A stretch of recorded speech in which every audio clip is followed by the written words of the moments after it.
Oi, pessoal. Boa tarde, bom dia, boa noite. Eu não sei quando que vocês terão o prazer, por causa da convidada, de ver o programa de agora. Porém, estamos gravando à tarde. Por isso que eu falo sempre, às vezes eu me esqueço, eu falo boa tarde. Mas é que eu desejo para vocês o melhor do dia quando vocês estiverem nos vendo.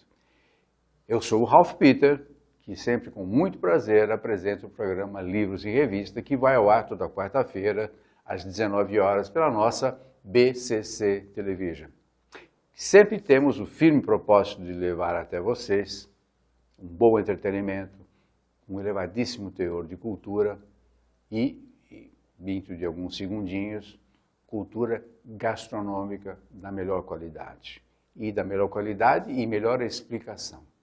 Já já nós vamos falar com Rosa Beluzzo, que trouxe ao mundo, além dos outros tantos livros que já, nesta linha gastronômica que produziu e deu à luz, um livro que eu particularmente achei fantástico quando recebi o livro para divulgar na imprensa escrita. Eu não parei de ler e sabe aqueles livros que você pega na mão e já começa a pensar em como é que você vai preparar a receita, você já se vê na cozinha. Isso porque eu sou um total incompetente na cozinha. Mas fiquei com essa vontade. Imagina vocês aí que têm um pouquinho só de competência. Mas antes de passar direto para ela, os agradecimentos de praxe, que não são obrigatórios, mas são devidos. Betânia, Lúcia, Luciana, Márcio, Verão, essa equipe muito boa, equipe técnica que nos leva até vocês. Maria Estela Guedes, que no seu site www.com, situado em Lisboa, nos insere, nos abre todas as portas e janelas do universo lusófono, nos dando uma audiência muito boa e principalmente muito gabaritada, que é o que vimos buscando aí nesses 10 anos de trajetória. Também no Facebook, stella.guedes.56, também vocês acharão um monte de boas notícias. Agradecer também à jornalista Kátia Saisse, da Pluricom Assessoria, que fez esta ponte. Pluricom é www.pluricom.com.br ou pluricom@pluricom. Kátia Saisse, receba, por gentileza, os nossos eternos agradecimentos. Aliás, a Kátia já é da casa, ela já tem até um crachá, o pessoal na portaria já... Rosa, muito obrigado por ter vindo. Obrigada pelo convite. Você trouxe realmente ao mundo esta beleza das 1001 noites e 1001 iguarias. Título fantástico que você acabou de me dizer que você escolheu e faz questão de escolher todos os títulos de todos os teus livros. Aliás, você trouxe aqui uma gama, você trouxe, deixa eu ver aqui. Eu trouxe vários livros publicados pela editora É uma pessoa Unesp. muito modesta, a Rosa é uma pessoa muito modesta, ela trouxe, é a arte da cozinha, isso aqui é uma espécie de dicionário? É um dicionário da cozinha brasileira, que foi feita por um jornalista, que morreu, acho que nos Leonardo Arroio. Foi um grande jornalista. Rosa Beluzzo, é você, olha só. E que depois eu recebi de um amigo. O Leonardo era muito amigo de um tio meu. E ele jantava às vezes na minha casa e eu que preparava. Eram 3 homens, meu pai, meu tio e o Leonardo Arroio, que eram 3 gourmets. E você se atrevia? E eu cozinhava. Se atrevia? Não, eu não me atrevia. Eu gostava de cozinhar. Então eu tinha essa lembrança muito afetiva do Leonardo. E quando eu fui para a Academia Paulista Brasileira de Gastronomia, foi um amigo médico dele que me levou. E ele tinha alguns documentos do Leonardo Arroio. Então, um dia ele foi almoçar na minha casa e ele chegou e falou: "Este livro, você que vai fazer." Olha só. Eu falei: "Mas como? Fazer um livro sobre um dicionário? Eu nunca fiz, não faço história da alimentação." Ele falou: "Não, você que vai fazer e a editora Unesp que vai editar." E daí eu fiz. Já vem com a carga toda, né? Já vem. Você tem uma distinção aqui, que o que está em vermelho é meu e em preto é do Leonardo Arroio. Qual é o título do livro mesmo? É a dele mesmo, A Arte da Cozinha Brasileira. que é um dicionário... Foi com esse que você ganhou o Jabuti? O Jabuti foi com esse? O Jabuti foi com... Esse aí? Com esse aqui, que foi o primeiro lugar, Machado de Assis, Relíquias Culinárias, que eu falo sobre a história do Rio de Janeiro do século XIX, contada por mim e pelo Machado de Assis. É lindo, esse livro é maravilhoso, porque eu falo toda a história, desde Dom João VI, com a chegada, com a vinda dos cozinheiros franceses, com as doceiras, doçarinas. Quanto tempo que você está nessa estrada aí, então? Porque você, pelo que eu havia escrito até, mas acabou não... Você é laureada nacional e internacionalmente e se especializou em gastronomia. Ou eu estou errado?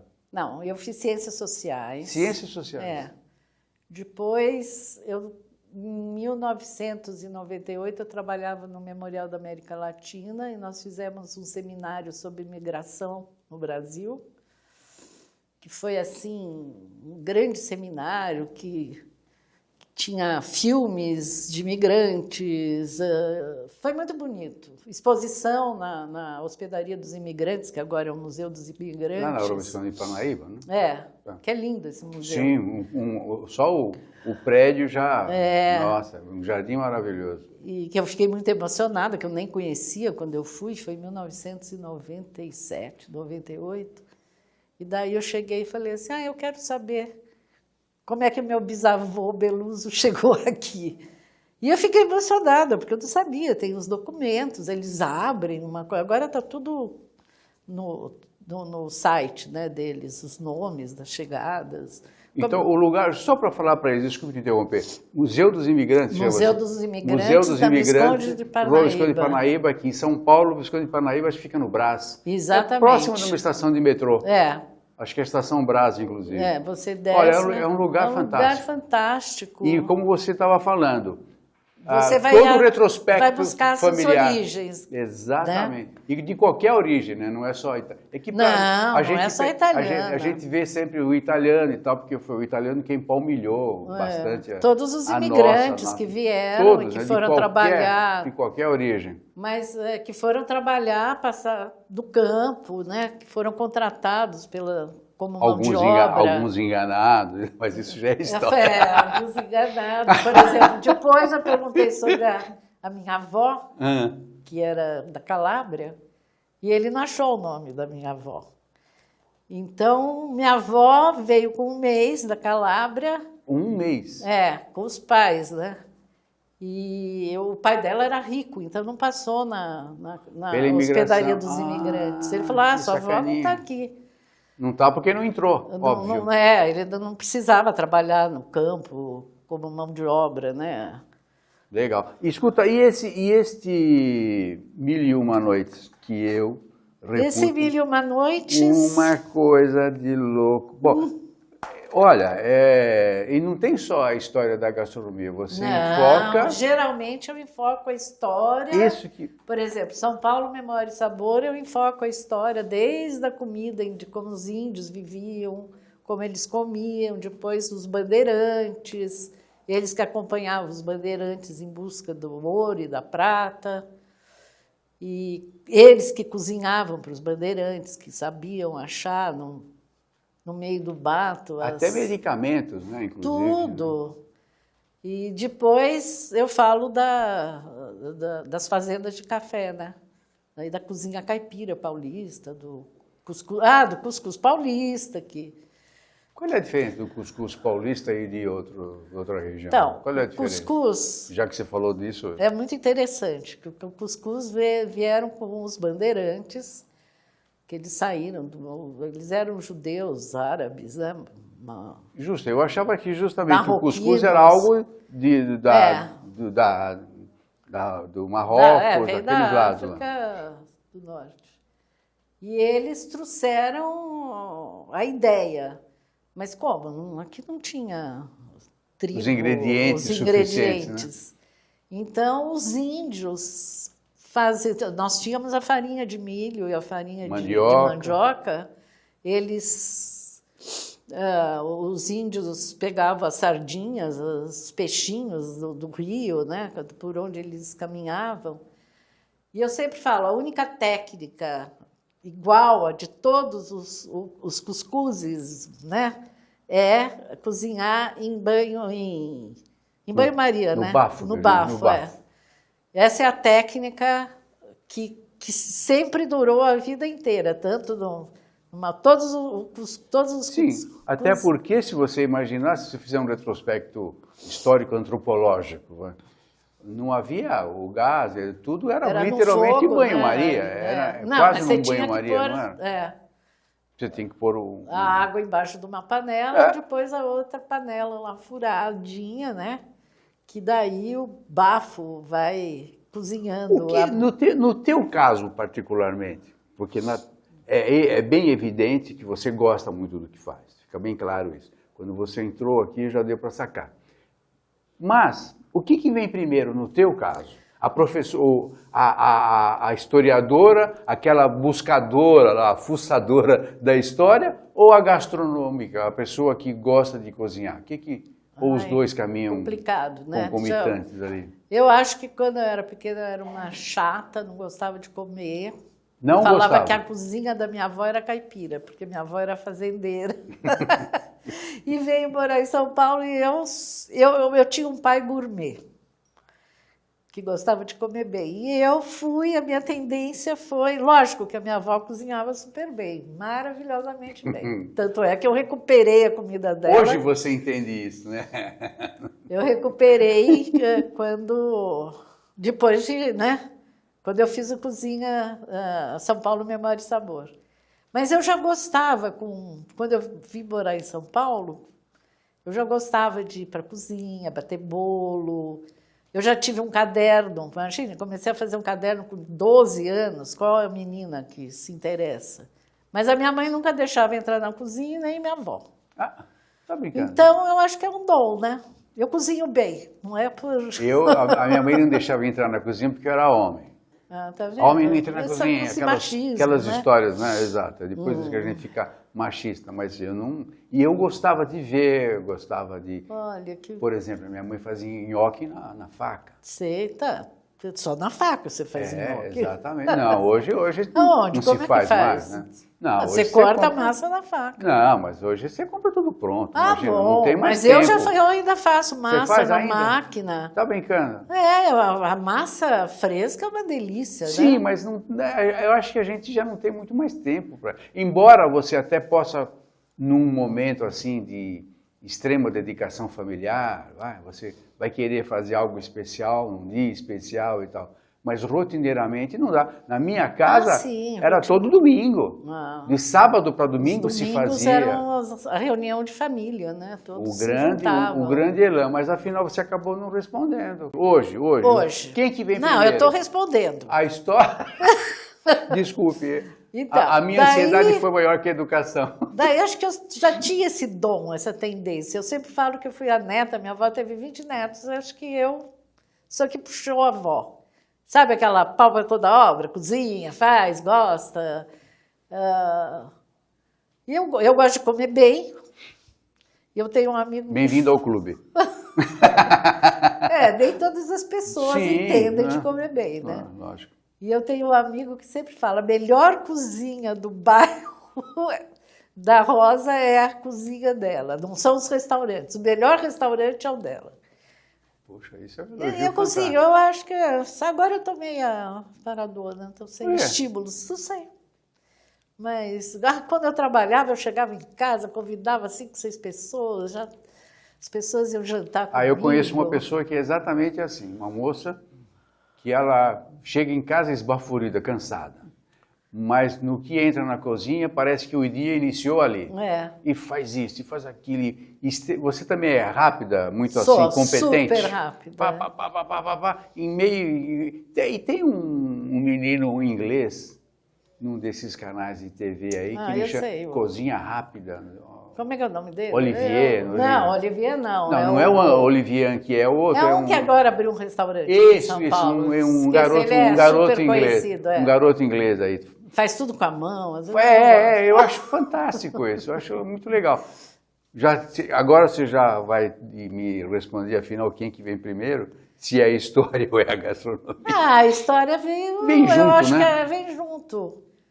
Eu comecei a fazer esse livro dos imigrantes, não. Ah, dos imigrantes. O meu primeiro livro foi Cozinha dos Imigrantes, Memórias e Receitas, porque eu sempre gostei, assim, então, no seminário eu pedi para as pessoas escreverem receitas, que não escreveram, eu fiquei muito... Mas me fala uma coisa, já que você historia as coisas e vai fuçar... Eu acho que é muito importante a história Claro. da alimentação. E justamente isso que eu vou te Falando perguntar. da massa, por exemplo. Isso que eu vou te perguntar agora.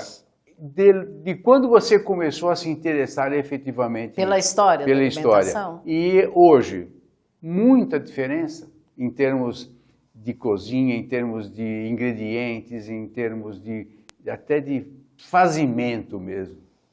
Existe muita diferença? Em termos de ingredientes, sim, porque você vai conhecendo coisas, por exemplo, nesse 1001 Noites, você vai conhecendo Nossa. temperos Eu fui que eu procurar. nunca usei na vida. Eu fui procurar alguns, não achei. Então, eu sei que tem algumas coisas que tem no Brasil, tem gente que traz para mim, sabe? Uhum. Mas daí você começa a usar e fala, nossa, que maravilha, não conhecia esse tempero. Né? Porque o Brasil ainda... Em termos de sabor, você falou de tempero, em termos de sabor, dessas receitas todas, quantas receitas tem aqui, afinal, você lembra? Ah, não tem muitas, não. Podia ter muito mais. Deve né? ter umas 150 por aí.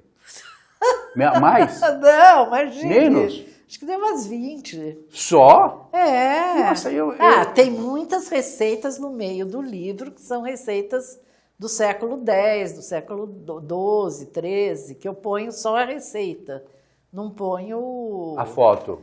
A foto. Daí, a foto que eu pus as coisas mais conhecidas dos brasileiros, né? Então, em termos de referência de sabor, paladar. Eu gosto muito da cozinha árabe. Mas toda a cozinha árabe você gosta? Eu não gosto de... Toda por exemplo, cozinha tem um queijo que é cheio de ingredientes, então um redondinho. Não é za'atar. Não, za'atar é o tempero, né? Za'atar é o tempero, né? Mas é um queijo redondinho, que parece uma almôndega pequena. Mas é branquinha, não é? Tem o branquinho, tem o vermelhinho, dependendo do tempero que tem lá. Mas daí põe o za'atar. Exatamente. Que é muito forte. Aí me ensinaram, não, você tem que colocar azeite. Aí desce legal. Seco toda a vida. Uma coisa horrorosa. Bom, mas tudo que é árabe vai muito azeite, né? Ou mel, né? Ou mel, né? Então. Ou mel. A massa, por exemplo, que é interessante a história da massa. Eu, no fim, acabei escrevendo esse livro por causa das especiarias, né? Da massa, porque eu fiquei me perguntando, não foi o Marco Polo que trouxe essa massa para a Itália, né? É uma lenda a história do Marco Polo. Quem foi que trouxe? Os árabes dominaram a Sicília, os mouros, os abássidas e os mouros. Não, os mouros dominaram a Andaluzia, né? Aquela parte toda da Espanha, Córdoba. E os árabes saíram lá fazendo as suas transações de mercadorias, então, pegaram o quê? Uma parte da Sicília. Eles dominaram a Europa bastante parte. Olha, tem uma cidade, quando você está indo para Capri, tem uma cidade que é moura. Como é que chama, santo Deus? Eu esqueci o nome.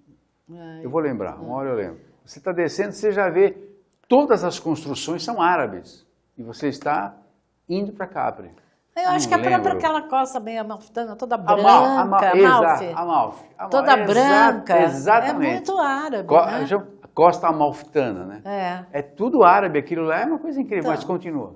Então, e daí eles levaram frutas, berinjela. A berinjela, eles que levaram. A Europa, na verdade, eu achava que era asiático a berinjela. Então, mas eles que pegaram, levaram... Os cítricos, a laranja, a berinjela, o pepino. O café nós roubamos. A Europa... o café foi bem depois, né? Daí já era Dom João VI. Como que era o Palheta, eu estou falando do século... o Palheta que trouxe para cá, que roubou lá. Mas daí a massa, os árabes, quando eles trouxeram da China, que que era a massa fresca que os chineses faziam. Os árabes do deserto fizeram a massa de sêmola de grano duro e secavam nos varais no deserto, porque como eles faziam o comércio entre as cidades, eles tinham que levar coisas secas, né? Não podiam arroz, Sim, a massa seca. Sim, eles não que podia inventaram ser, a massa seca. Como é que se fala? Perecível, né? Exatamente, eles que levaram a massa seca e levaram para Sicília, que espalhou pela Itália inteira. Então, a massa seca de grano duro é uma... Já desde aquela época. E eu achava que, sempre achei, olha a ignorância, né? Graças a você, já me iluminei. E aqui está interessante, tem uma imagem com os árabes fazendo a massa, enrolando a massa. Não sei se eu vou achar aqui. Ó, aqui. Eu achava... Olha. Eles chamavam itria. Levaram para a Espanha também, né? Aqueles fidéus, sei lá como é que fala. Você sabe que eu achava que a massa de grano duro era uma evolução recente. Não, daquela época, século IX, X. Quando eu era até bem pouco tempo, eu digo até 30 anos, vai, eu desconhecia a massa de grano duro. Ah, como? Sério? Mas você nunca morou na Itália? Sim, não, na Itália eu nunca morei. Fui diversas Só vezes no Brasil. passear e tal, só no Brasil. Mas a massa que eu consumia em casa era massa de sêmola, ovos e tal, grano duro. Para mim era coisa recente que eu digo, 20, 30 anos. Então já existia há milênios isso. Quando começou a importação no Brasil, né?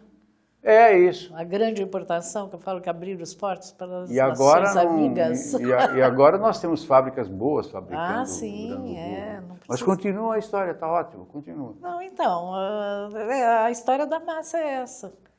Ele se espalhou, né? Tem na Espanha tem a tal dos fidel, sei lá. Vou te fazer uma sacanagem agora. Não, nada. Pastel, de onde veio? O pastel... Você não é obrigado a saber, não. Óbvio. Dizem que é chinês também, né? Acho que toda essa parte de massas, assim... Porque é tudo chinês. Agora eu não sei como é que apareceu com os chineses aqui no Brasil e virou essa coisa tão famosa, né? Febre, São Paulo... Em São Paulo, por exemplo, paulista... Paulista que não gosta de pastel não é paulista, né? Então, a minha avó fazia um pastel de... Nossa, minha avó fazia um pastel maravilhoso, a massa.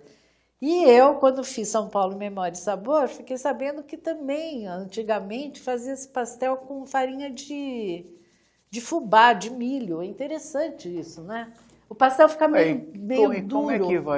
Como é que vai fritar um pastel de Não é a mesma massa, é mais difícil de fazer. Mas o pastel da minha avó era o máximo. Olha aqui, ó. Pastel de farinha de milho. Fica meio... Aspecto minha avó não fazia. Sabe que parece aspecto de coisas integrais, assim, que estão fazendo verdade. Pão integral e tal, né? Não sei se a fotografia engana. Bolinho de arroz que tinha, né? Olha o pastel normal, ó. Aqui do lado. Esse bolinho aqui, hein, meu? Ó, esse bolinho de arroz, né? É muito bom, né? Eu adoro. Eu não sei se eu gosto do bolinho, por causa do bolinho da fritura. Ah, você como meu pai, eu acho adoro que fritura, eu sou movido a carboidrato, né? Você acha que essa barriga de capacete... Fica gordinho, né? Não, imagina. Eu estou magérrimo. Olha o cuscuz aqui, que lindo. Esse é o cuscuz que eu conheço, né? Esse é cuscuz da onde? Paulista. Olha só. E você inseriu... Cuscuz é só paulista, o cuscuz do Nordeste é doce. Hã? Ah, tá, esse é outro livro, eu estou pensando... esse é São Paulo Memória e Sabor. Você é muito eclética. Eu sou eclética. Escuta, qual é o próximo... Estamos encerrando, hein? Qual é o próximo país que você vai visitar para escrever um próximo livro? Eu vou escrever sobre... Já está escrito. Tá brincando? Já, só falta a editora Unesp, que me encomendou publicar. Mas você pode dar uma palhinha? Não sei se vai chamar. Eu pus o nome de Arte e Sabor. Eu falo desde os gregos, falo dos romanos, depois da Idade Média, então vou contando a história de como comia, como era, toda a etiqueta de cada... Você tem um belo álibi para ir para a Grécia quadros, agora. Né? Você tem um belo álibi para ir para a Grécia agora. Eu vou estudar os costumes. Já está pronto o livro, só que... É mesmo? O editor lá, o presidente da ONU, não quis editar. O Gésio não quis? Ele cometeu essa heresia? Corta! Gésio, você não se atreva a não editar. É lindo o livro. Qual é o livro? Qual é Só o que título? fica caro por causa das imagens, né? O Gésio tem dinheiro para show. Pois outra, vai vender um bocado e vai ganhar um dinheirão. Tomara. Olha eu aqui ensinando o Gésio a trabalhar. Os meus livros vendem demais. Todos estão na segunda edição. Olha só. Não, com certeza ele está fazendo charminho. Não, mas com você. É lindo o livro. Quer apostar como Márcio ele vai te dizer que vai editar? Quer apostar? É um desafio. Tá ótimo. Confio em você. Você vai me dar sorte. Não vou te dar sorte porque você não precisa de sorte, você é muito competente. E nem vou te desejar sucesso porque é covardia, né? Menina, muito obrigado por ter vindo. Obrigado mesmo, você é uma figura... Obrigado mesmo, uma figura encantadora. Além de tudo que ama a Itália, assim, maravilha. Ah, sim, o que eu vou fazer? Eu sou um alemão criado por italianos. Que bom, não? Foi bom. Ficou mais light, né? Com toda certeza. E bem manual, por sinal. Assim, mais afetivo, né? É bem manual. Corta! Obrigado Tem mesmo. Que cortar, hein? Pessoal, obrigado pela companhia. Obrigada a você. Nada, agradecer. Foi ótimo. Você está brilhantando aqui o nosso espacinho. Muito obrigada. Gente, obrigado pela companhia. Conversamos com Rosa Beluzzo, que trouxe ao mundo 1001 noites, 1001 iguarias pela Unesp e que está intimada a vir aqui para lançar o próximo livro que vai falar sobre Grécia. Arte e sabor. Grécia. Nossa, é um arraso. A mulher é um arraso. E olha, o lançamento do livro vai ser dia 30, na Livraria da Vila da Alameda Lorena. Você não lançou o livro ainda? Não lancei. Você está brincando? Dia 30 de outubro. De outubro, na Livraria da Vila. Livraria da Vila, qual delas? Mas qual delas? Da Alameda Lorena. Livraria da Vila, Alameda Lorena, que o número eu não lembro. Você lembra? Mas também? Todo mundo conhece. Aqui em São Paulo, dia 30 de outubro, a partir de que horas? Das 7. É um sábado? Segunda-feira, cara. Uma segunda-feira, dia livre, ninguém tem nada para fazer. Belíssimo. O belíssimo de um lugar, a livraria é fantasticamente Espero gostosa. Você lá, viu? Você acha que eu vou perder? Vai ter pastel? Vai ter comidinhas árabes. Ah, é? Então eu estou lá, eu mais a família toda. Ótimo. Obrigado, felicidade. Tchau, pessoal, um abraço. Até a semana que vem. Tchau, tchau. Tchau.